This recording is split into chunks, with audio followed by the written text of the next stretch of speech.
नमस्कार मित्रों, मैं अनुराग सक्सेना आप सबके समक्ष अपनी कविता लेके प्रस्तुत हूँ, जिसका शीर्षक है कोई नहीं होगा। मेरी आज की कविता वास्तविकता पर आधारित है।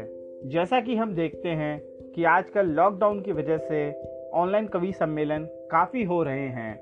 अविरल साहित्य भी ऑनलाइन कवि सम्मेलन में भी लाइव करवा रहा है।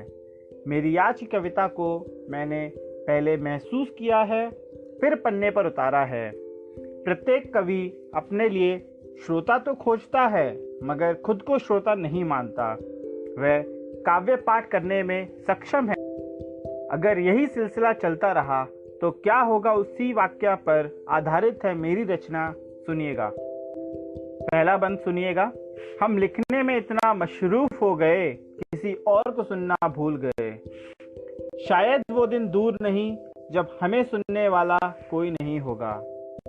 हम लिखते चले जा रहे हैं, हमें पढ़ने वाला कोई नहीं होगा।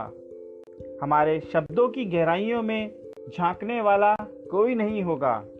हमारी कविता की सुंदरता को निहारने वाला कोई नहीं होगा। ये शायद सब होगा बस इसलिए हम लिखने में इतना मशरूफ हो गए कि किसी और को सुनना भूल गए।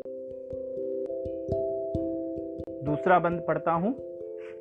हमने समय देकर अपनी रचना लिखी, मगर हमारी रचना को समय देने वाला कोई नहीं होगा। हमने बड़ी मशक्कत से अपनी रचनाओं को तराशा है, मगर हमारी रचनाओं की चमक देखने वाला कोई नहीं होगा। हमें लिखते लिखते इतना गुमान हो गया, पता नहीं चला कब कि कवियों के शहर में हमारा नाम गुमनाम हो गया। हम अपनी रचनाओं को इतना समेट समेट के रखते रहे कि हमारी रचनाएं रखी रखी बिखर गईं।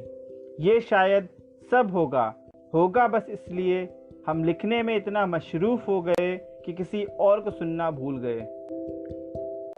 तीसरा बंद पढ़ता हूँ, गौर फरमाइएगा। हम खुद को फन्ने खां समझते हैं, कोई कहेगा तो क्या ही सही कहेगा। किसी की कविता पाठ में सत्यता होगी भी अगर, वो मेरे लिए तो झूठ ही रहेगा।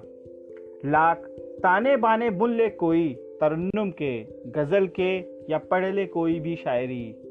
लाख ताने बाने बुन ले कोई तरन्नुम के, गजल के या पढ़ ले कोई भी शायरी। हम अपनी ही दुनिया के कवि हैं, हम तो केवल देख पाते हैं अपनी कलम और डायरी, अपनी कलम और डायरी। ये शायद सब होगा बस इसलिए हम लिखने में इतना मशरूफ हो गए कि किसी और को सुनना भूल गए, किसी और को सुनना भूल गए, किसी और को सुनना भूल गए। धन्यवाद। यह कविता मेरी उन सभी कवियों के लिए कटाक्ष है जो दूसरों को सुनने के लिए कभी समय नहीं निकाल पाते। मैं जो